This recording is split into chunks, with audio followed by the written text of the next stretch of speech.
नमस्कार दोस्तों। तो हमने पिछले दो पार्ट्स में डिस्कस किया कि इंग्लिश क्या है अपने आप में, जैसे लैंग्वेज और पूरा बेसिक समझा उसका। देन हमने जाना कि वॉवेल्स कॉन्सोनेंट ये 5 ही क्यों होते हैं, साइंटिफिक इसके पीछे जो रीजन था वो हमने समझे कि किस प्रकार से ये हमारे लिए हेल्पफुल रहते हैं। चलिए इससे बढ़ते हैं अब आगे और आगे जानेंगे कुछ और चीजें। चलिए जैसे देखते हैं हम वॉवेल हमारे पास में आए हैं, यानी वॉवेल साउंड्स हम उन्हें कह सकते हैं जनरली। वॉवेल्स हमारे पास तो दो चीजें, अभी हमने फिगर वर्ड ड्रॉ करी है, इससे रिलेटेड अब चीजें छाप ही लेते हैं कि वॉवेल साउंड उन्हें कह सकते हैं जो कि स्पीक किए जाते हैं directly.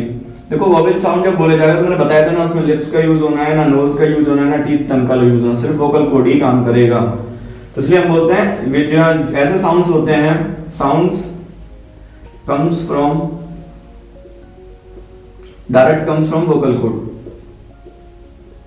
Direct comes from vocal cord, जो डायरेक्ट आते हैं वोकल कॉर्ड से।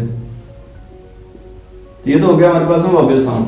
देन अगर बात करें कॉन्सोनेंट साउंड हमारे पास क्या होंगे, तो अगर कॉन्सोनेंट साउंड की बात करें तो इसका आप समझ पा रहे हो कॉन्सोनेंट साउंड में कौन कौन यूज करना है।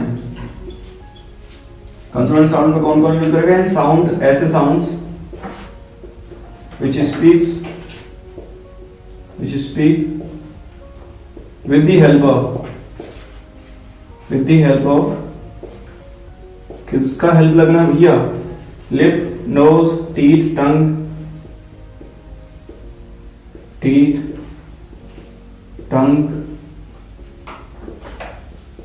नोज, ठीक है। तो इन सब का जो हेल्प से जो साउंड प्रोड्यूस किए जाएंगे उनको हम कॉन्सोनेंट साउंड बोल रहे हैं।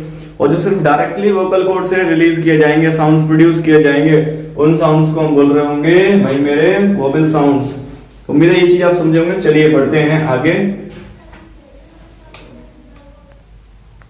हम देखते हैं कि वर्ड्स से मिलकर के हमारे पास क्या रहता है। जब हम वर्ड्स की बात करेंगे तो वर्ड्स से मिलकर के ना हमारे पास में तीन चीजें प्रमुख रूप से आती हैं। पहली चीज के बारे में बात करूं तो सबसे पहली चीज हमारे पास में वर्ड्स से मिलकर के जो बनता है वो फ्रेज बनता है, फ्रेज। द सेकंड चीज हमारे पास में क्लॉज, देन थर्ड चीज हमारे पास में सेंटेंस। ठीक है, तीन चीजें हमारे पास में रहती हैं। सर क्या है इनके मतलब आप समझा दीजिए। तो मैं बोलूँ सिंपल सी चीज है कि फ्रेज तो एक ग्रुप ऑफ वर्ड होता है जिसका सेंस कंप्लीट नहीं होता, यानी हम बोलेंगे group of word without complete meaning. ये ऐसा ग्रुप ऑफ वर्ड है, group of word without complete meaning, complete meaning, यानी जिसका मीनिंग ही कंप्लीट नहीं होता खुद में। समझ रहे हैं? जैसे मैंने बोला राम एंड श्याम, तो आप देख रहे हैं सर राम एंड श्याम कौन, फ्रेंड है, दोस्त है, दुश्मन है, पुराने जन्म के साथी हैं, क्या हैं?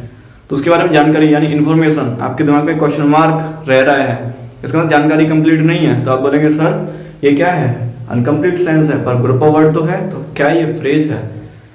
सिंपल सी कहानी फ्रेज। फॉर एग्जाम्पल एक छोटा सा एग्जाम्पल चिपका लेते हैं, राम एंड श्याम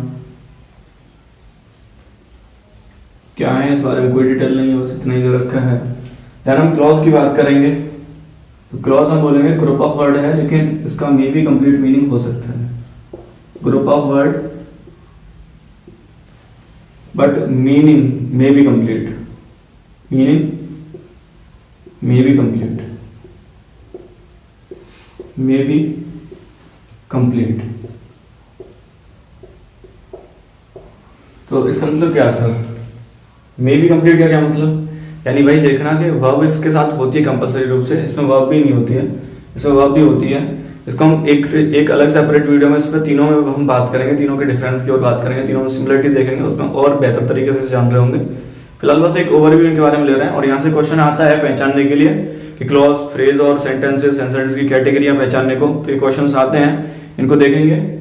तो ग्रुप ऑफ वर्ड होती है, इसकी कंप्लीट मीनिंग हो भी सकता है और नहीं भी हो सकता, ठीक है। क्योंकि हमारे पास दो तरह के ऑब्जेक्ट होते हैं भाई। अगर एक जो ऑब्जेक्ट है जो इंडिपेंडेंट, यानी जो क्या कहते हैं हमारे पास में डायरेक्ट और इनडायरेक्ट ऑब्जेक्ट, यानी अगर ये इनडायरेक्ट ऑब्जेक्ट लेकर के जब वर्ब जो आती हैं तो वो कंप्लीट सेंस अपना नहीं बनाती। जैसे ही गेव मी, तो उसने मुझे दिया भाई, अभी एक सस्पेंस बच रहा है दिमाग में कि क्या दिया, तो इसका कोई जवाब नहीं है। इसका मतलब है कि सब्जेक्ट भी है, वर्ब भी है और ऑब्जेक्ट भी है, लेकिन फिर भी सेंटेंस का मीनिंग कंप्लीट नहीं है। इसका मतलब ये फ्रेज भी नहीं है ना सेंटेंस है, तो फिर कौन है ये? तो आप बोलेंगे सर ये फ्रेज है। तो इस तरीके से मीनिंग यानी जो है वो कंप्लीट नहीं होता है और हो भी सकता है, दोनों ही है। हो जाए बहुत अच्छी बात है, वो ज्यादातर नहीं होता है। ग्रुप ऑफ वर्ड होता है विद कंप्लीट मीनिंग, सेंटेंस का बिल्कुल कंप्लीट मीनिंग होगा। Group of word with complete meaning, इसका कंप्लीट मीनिंग अपने आप में होता है। मैं इसका एग्जांपल भी लिख देता हूं। For example he gave me, तो उसमें क्या दिया है हमारे पास अभी भी क्वेश्चन मार्क सस्पेंस दिमाग में बच रहा है, ठीक है। जैसे अगर मैं इसी को कंप्लीट करके लिखूं तो ये हो जाएगा हमारे पास he gave me a pen. अगर मैंने ऐसा लिख दिया तो देखो अब इसका कंप्लीट सेंस हो चुका है, तो सेंटेंस का रूप ले चुका है, ठीक है। तो मेरे ये तीन चीजें आपको समझ में आएंगे। वर्ड से मिलकर के हमारे पास तीन चीजें बनती हैं। पहला फ्रेज जिसमें ग्रुप ऑफ वर्ड तो होता है लेकिन सर कंप्लीट सेंस नहीं होता, ना वर्ब भी होती है उसमें, वर्ब भी नहीं होती है भाई मेरे। क्लॉज की बात करें तो क्लॉज ग्रुप ऑफ वर्ड होता है, वर्ब कंपलसरी होती है लेकिन मीनिंग कंपलसरी नहीं होता, हो भी सकता है और नहीं भी हो सकता। देन तीसरी चीज सेंटेंस ग्रुप ऑफ वर्ड होता है, वर्ब भी कंपलसरी होती है और मीनिंग भी कंपलसरी होता है कि भैया मीनिंग बनेगा ही बनेगा। अब मैं आपसे एक क्वेश्चन जरा पूछता हूँ, आप सुनिएगा ध्यान से। जैसे फॉर एग्जांपल मैंने ना, अब देखिए एक और चीज है कि सेंटेंस की बात करते हैं, सेंटेंस किस किस प्रकार का हो सकता है। तो चलिए अब सेंटेंस के बेसिक में हम बात करेंगे, तीनों चीजें आपको उम्मीद है समझ में आई होंगी। नेक्स्ट चीज पे बढ़ते हैं, इसको इरेज करेंगे भाई और अगले सेगमेंट पे बात करेंगे। तो सेंटेंस हमारे पास, सेंटेंस तक हमारी बात पहुंच चुकी है, तो सेंटेंस बात करेंगे। सेंटेंस कितने टाइप का उसका होता है या उसका सेंस कंप्लीट है, ये कैसे पता करेंगे। जैसे आप फॉर एग्जांपल मैं एक चीज लिखता हूँ, मैंने ना एक दुकान के ऊपर एक बोर्ड पे लिखा हुआ एक स्टेटमेंट पढ़ा था भाई, ध्यान से सुनेंगे, स्टेटमेंट पढ़ा था। वो क्या लिखा हुआ था, तो वहां लिखा हुआ था एक चीज, मैं आपको बिल्कुल हिंदी में लिखा, आपको सोचना है और कमेंट में लिख करके बताना है साथ ही साथ जल्दी से मेरे को, ठीक है। वहां लिखा हुआ था यहाँ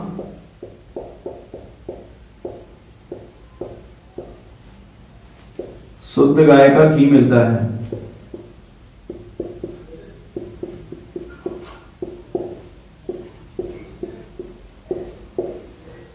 ठीक है भाई।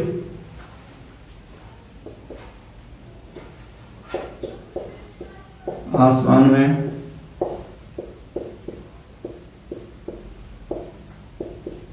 बिजली गरज रही थी। मेरे भाई आपको ये बताना है, क्या ये जो सेंटेंसेस लिखे हुए हैं क्या ये लॉजिकली बिल्कुल ठीक है या इनमें कुछ दिक्कतें हैं। आपके पास चॉइस है कि दोनों ही सही है सर, कोई दिक्कत नहीं है, बिल्कुल ठीक है अपने आप में सेंटेंस में कोई कमी नहीं है। तो आप ये जरूर लिख करके मेरे को बताइए, मैं वेट कर रहा हूँ। आप अपना जवाब जरूर लिखें अपनी ओर से। मैं तो बताऊंगा ही, देखो मेरे भरोसे मत रहिए, आप अपने खुद से तो ट्राई करिए, आपको ट्राई करने की कोशिश जरूर करिए भाई। गलत सही ये डिपेंड नहीं करता, लेकिन कोशिश भाई कम से कम करिए। आप गलत लिख रहे हैं या सही लिख रहे हैं ये डिपेंड नहीं करता, बट आप कोशिश करिए, ये सबसे मेन चीज है भाई। तो अपना आंसर जरूर लिखिए। तो बच्चा बोलेगा सर दोनों ही ठीक से लग रहे हैं मेरे को, तो एक बोला नहीं सर गड़बड़ लग रही कुछ, तो सोचिए भाई गड़बड़ है या बिल्कुल ठीक है। तो थोड़ी देर सोचने दो, सोचो 5 सेकंड सोचो। चलिए ओके, सोच लिया होगा। देखते हैं, चलिए सर पहला पढ़ते हैं। यहाँ शुद्ध गाय का घी मिलता है। भाई मेरे को एक चीज बताइए, गाय शुद्ध होती है, पवित्र तो होती, सुना मैंने, गाय शुद्ध गाय क्या होती है? इसका तो नहाई धुई गाय होती है, तो शुद्ध जो नहाई धुई हो आराम से बढ़िया से एकदम, तो वही शुद्ध होती है क्या? ये घी शुद्ध होता है भाई? ओ सर कुछ तो गड़बड़ है दया। बिल्कुल सर सही कह रहे हो। क्यों मेरे भाई, गाय शुद्ध नहीं होती, घी शुद्ध होता है। यानी उस दुकान के मालिक को ना अपना होल्डिंग चेंज करना चाहिए और वहां अपनी लाइन बदलनी चाहिए। उसे लिखना चाहिए यहाँ गाय का शुद्ध घी मिलता है। घी शुद्ध होता है, गाय शुद्ध नहीं होती। बिल्कुल सही कह रहे हैं सर। तो इसका मतलब जो शुद्ध जो वर्ड है ना सर, ये लॉजिकली, ये जो सेंटेंस लिखा होता है ये ग्रामेटिकली तो ठीक था, कोई दिक्कत नहीं थी, लेकिन सर लॉजिकली ना ये बिल्कुल गलत सेंटेंस था। लॉजिक ही नहीं जम रहा था। गाय पवित्र तो हमने सुनी, पहली बार सुन रहे थे कि गाय शुद्ध भी होती है, और गाय दूध जो घी शुद्ध कहना चाहिए वहां तो लिखा नहीं है, शुद्ध दूसरी जगह लिख दिया है। चलिए ओके, सेंटेंस पे आते हैं। आसमान में बिजली गरज रही थी, तो सर सही है बिल्कुल, लॉजिकली भी सही, ग्रामेटिकली भी सही है। नहीं रुको जरा, आसमान में बिजली गरज रही थी, मेरे को बताओ बिजली चमकती है या गरजती है? ओ सर यहाँ भी खेला कर दिया आपने। तो आप समझ रहे हैं, बिजली चमकती है मेरे भाई, गरजती नहीं है, गरजते तो बादल हैं।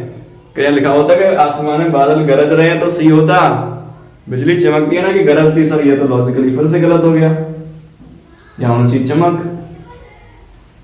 क्लियर है? इसका सेंटेंस को पहचानने के दो आधार भी हो सकते हैं, तो ग्रामेटिकली एक लॉजिकली। सेंटेंस दोनों ही रूप से करेक्ट होना चाहिए तो ही उसे सेंसफुल हम मानेंगे। यानी अगर लॉजिकली सही नहीं है, जैसे आई किल माई सेल्फ जैसे बोला जाता है कि मैंने स्वयं को खत्म कर लिया, मैंने स्वयं को मार दिया, तो मेरे भाई अगर तुमने स्वयं किल जो होता है ना, देखो उसका मतलब होता है जान से मारना। और अगर जान से मार दिया है उसने स्वयं को, तो भाई मेरे फिर वो बता कैसे रहा है? आत्मा की तो कोई साउंड होती नहीं है, आत्मा की तो कोई शेप होती नहीं, वो बता कैसे रहा है? इसका मतलब इसमें देखेंगे ना आप, सब्जेक्ट लगा हुआ आई किल्ड, हमारे पास वर्ब है, then myself reflexive pronoun है, तो ये तो ग्रामेटिकली तो ठीक है, लेकिन लॉजिकली आप सोचने बैठेंगे तो आप सोच नहीं पाएंगे सर इसका सेंस किस प्रकार से बन रहा है। इसका मतलब लॉजिकली गलत है बिल्कुल, समझ रहे हैं? जैसे most of the plants produce oxygen, sir ये most of the plants produce oxygen grammatically तो करेक्ट है, लेकिन लॉजिकली बिल्कुल भी गलत है, क्योंकि मोस्ट ऑफ द लिखने का क्या मतलब है? हमने जितने भी प्लांट्स हैं सारे के सारे ऑक्सीजन प्रोड्यूस करते हैं, सब फोटोसिंथेसिस अपना फूड प्रिपेयर करते हैं ग्लूकोज की फॉर्म में, और ऑक्सीजन रिलीज करते हैं एनवायरनमेंट में, और जो हमारे सांस लेने के लिए उपयोगी होती है। तो मोस्ट ऑफ दी कहने का क्या मतलब है? तो ये लॉजिकली गलत है, लेकिन ग्रामेटिकली ठीक है। तो सेंटेंस के दो आधार हमारे पास रहते हैं भाई, ग्रामेटिकली चेक करना और लॉजिकली भी चेक करना, ठीक है? और भी कई इससे उन सेगमेंट पे बात करेंगे अगले वीडियो में, तब तक के लिए धन्यवाद।